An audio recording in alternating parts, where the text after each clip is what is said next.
Bonjour, ici Message Lumière de la famille Myriam. Bienvenue à toi. Bienvenue à chacun des amis de la famille Message Lumière. Et aujourd'hui, en ce beau samedi, premier samedi du mois d'août, bienvenue à chacun. Avant de commencer mon partage sur la parole de Dieu, je vais te partager autre chose. Une joie, ma joie d'aujourd'hui. Je suis allée faire du vélo avec une petite sœur. Puis on a vu qu'il y avait des gens qui s'étaient attroupés sur le quai. Elle a dit, on va aller voir. On est allé voir. Il y avait des baleines mais on ne les avait pas bien vues. Alors, la petite sœur qui est avec moi, elle dit, Seigneur, c'est la fête de ma petite sœur. Mais oui, c'est ma fête. C'est vrai, aujourd'hui, c'est ma fête. Et elle a dit, Seigneur, c'est la fête de ma petite sœur Anne. Fais donc quelque chose, qu'on voit des baleines. Et on a eu un beau spectacle de baleines. Ils étaient 2 ou 3. Une belle grosse, on a vu son dos, sa queue. Et on voyait l'eau jaillir de son dos. Le Seigneur a exaucé sa prière. J'étais contente. Je te partage ma joie d'aujourd'hui. Le Seigneur nous aime. L'évangile d'aujourd'hui est un petit peu moins heureux. Un peu moins heureux. C'est le martyre de Jean-Baptiste. Évangile de Jésus-Christ selon saint Matthieu. En ce temps-là, Hérode, qui était au pouvoir en Galilée, apprit la renommée de Jésus et dit à ses serviteurs, « Celui-là, c'est Jean le Baptiste. Il est ressuscité d'entre les morts. Voilà pourquoi des miracles se réalisent par lui. » Car Hérode avait fait arrêter Jean, l'avait fait enchaîner et mettre en prison. C'était à cause d'Hérodiade, la femme de son frère Philippe. En effet, Jean lui avait dit, « Tu n'as pas le droit de l'avoir pour femme. » Hérode cherchait à le faire mourir, mais il eut peur de la foule qui le tenait pour un prophète.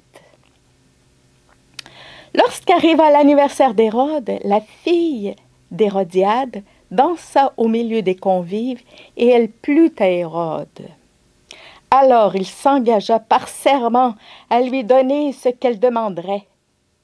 Poussée par sa mère, elle dit, « Donne-moi ici sur un plat la tête de Jean le Baptiste. » Le roi fut contrarié. Mais à cause de son serment et des convives, il commanda de la lui donner. Il envoya décapiter Jean dans la prison. La tête de celui-ci fut apportée sur un plat et donnée à la jeune fille, qui l'apporta à sa mère. Les disciples de Jean arrivèrent pour prendre son corps, qu'ils ensevelirent, puis ils allèrent l'annoncer à Jésus. Et j'ajoute un petit verset. L'ayant appris, Jésus se retira en barque dans un lieu désert, à l'écart.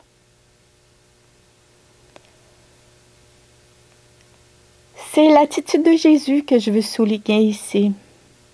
Jésus, l'ayant appris, se retire en barque dans un endroit désert. Et dans l'évangile de Luc, on sait que quand Jésus se retire dans un endroit désert, c'est pour prier.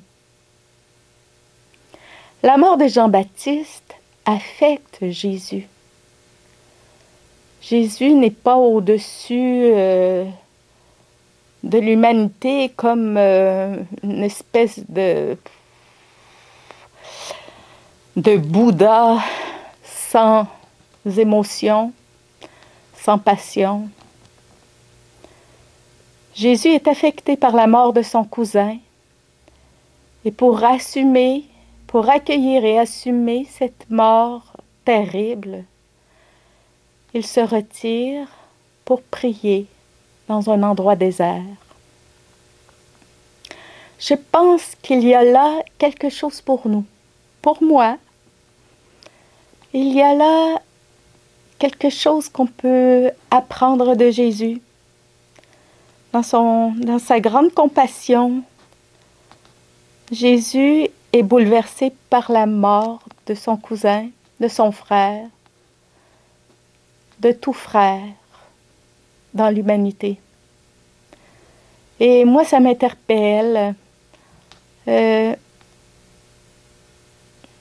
entend régulièrement dans les nouvelles que, tant de personnes, 10 personnes ont été victimes d'un acte terroriste, 30 personnes sont décédées dans une inondation, ou 10 personnes ont péri dans un feu, une explosion. C'est régulier. On entend parler de gens qui meurent. Est-ce que ça nous laisse indifférents? Est-ce que je prends le temps de prier pour le repos de l'âme de mes frères et sœurs? Mourir de mort violente, c'est terrible. On n'a pas le temps de se préparer. Dans quelles conditions ils sont morts? Est-ce que ma compassion est assez grande pour espérer le salut de ses frères et sœurs? Que la Vierge Marie, avec son cœur compatissant, nous apprenne à nous tenir devant le Seigneur pour obtenir le salut de chacun de nos frères. Merci de m'avoir écouté. Au revoir et à demain.